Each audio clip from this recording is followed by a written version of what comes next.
Hi everyone, it's Harmony Kawaii. Welcome to my channel. Today I have a fun video planned. We are going to be talking about world record breaking insects. The best of the best. I'm very excited to be hosting the Insect Olympics this year. Let's not waste any more time and get into it. The first bug is called the Wetapunga. Yeah, I love that name. Wetapunga. Wetapunga, Wetapunga. It's like, where the bunga? Where the bunga? Anyways, it's Wetapunga. Don't tell that to rich people. There'll be a couple Wetapungas walking around, and not like the bugs, like human Wetapungas. Like their name will be Wetapunga.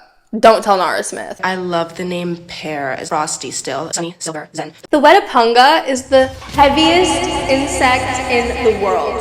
Wetapunga are a part of a larger genus that has a bunch of Weta species. Their genus name is Dinocrita. It means terrible grasshopper, which to me is really funny because what did they ever do to us? What did they ever do?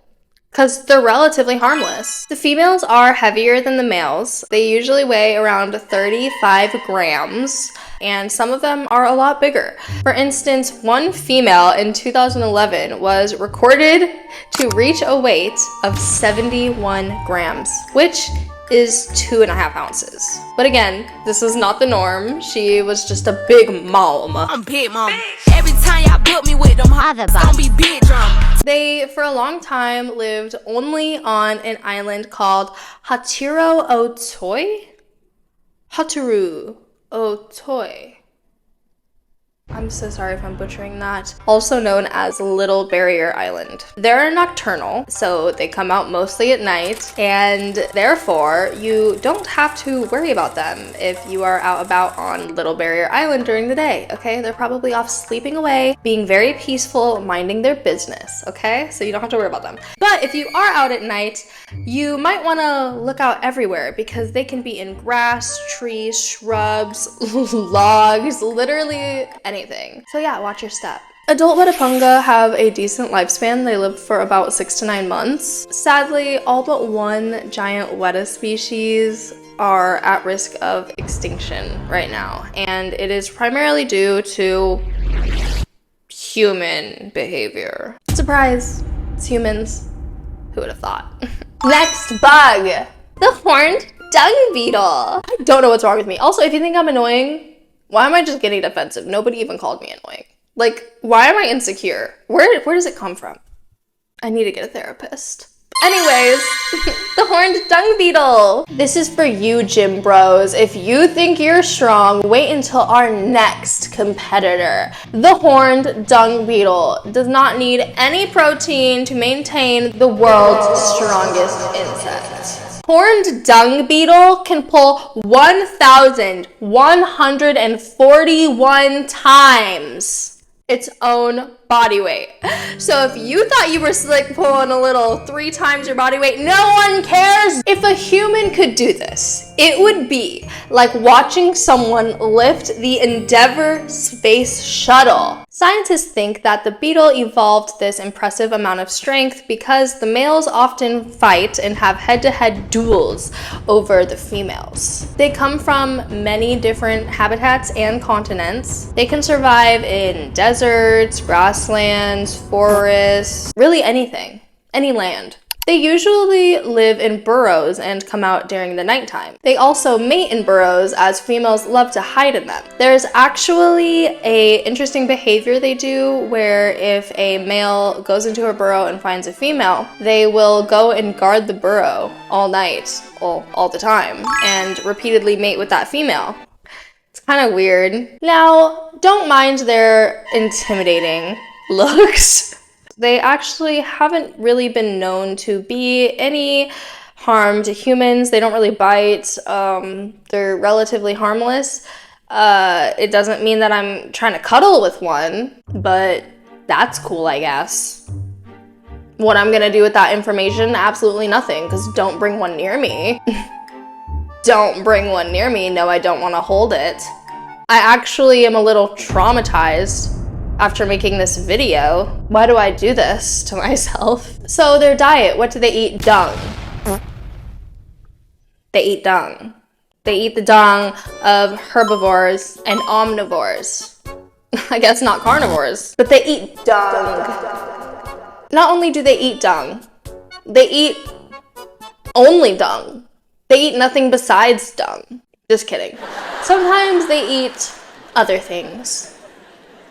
But they don't need to, because dung provides them with all of the essential nutrients. Imagine being born and life is like, yeah, here you are blessed with life.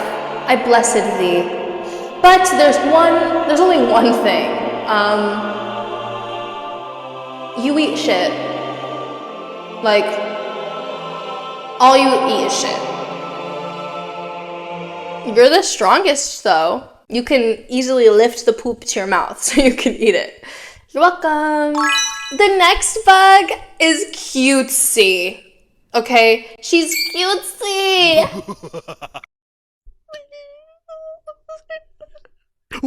Queen Alexandra's birdwing. Queen Alexandra's birdwing is the biggest butterfly in the world. Biggest butterfly in the world. Why do I want it tattooed right here? Females have a wingspan of about 11 inches long. They form from egg to adult within 5 to 7 months, and then the males live for only about 3 months after that. So they only live about 3 months as an adult, whereas the females can live up to 6 months as an adult. Like, life just really isn't fair. There is sexual dimorphism, which means that the male and females are basically completely different. The females are a lot bigger and they are more brown toned and earthy colors. The males are smaller and are much brighter in color. The males are actually super beautiful. They are like just so tropical, majestic looking. They were found in forests of the Oro province in the eastern Papua New Guinea rainforests. And they are protected by law since 1966 due to being endangered. They are currently endangered due to, what do you know? Humans. The founders of the species, Albert Stuart Meek and Walter Rothschild, named the species in honor of Alexandra of Denmark. If you don't know, I talked about her in my History's Craziest Fashion Trends video, which I'll put right there. Hopefully I pointed at the right side of the screen. She started one of the craziest trends. So if you're interested in that, go check it out. Next up is the bullet ant. They have the most painful sting.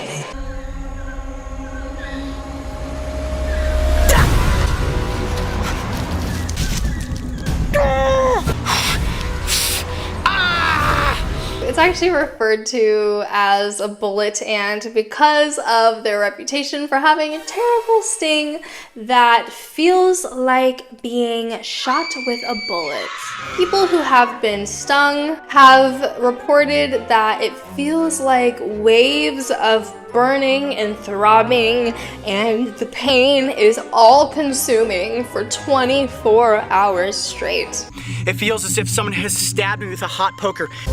It has been a long 24 hours. My arm is still sore today. Guys, look at my arm. And it's crazy because I feel like an ant is the last thing that you'd expect to really like hurt, you know what I mean? Fun fact about me, I've actually never been stung by anything ever. And I feel like because it's never happened, my fear is so intense about it happening because I don't know what to expect. Lymphadenopathy, edema, tachycardia, and blood in stool are all common symptoms that victims have experienced due to only one sting. They are from humid and lowland rainforests in Central and South America. Something that's fascinating about the species is that the queen ants aren't much different or bigger than the worker ants. They're like slightly bigger. Another thing I didn't know about ants, and this isn't just exclusive to bullet ants, I guess this is the majority of ant species, but the worker ants typically live barely long at all. In the instance of bullet ants, the worker ants only live about 90 days, but the queens live several years. Sorrows, prayers. So the queens basically have to give birth to a shit ton of ants and then watch all their children die over and over again.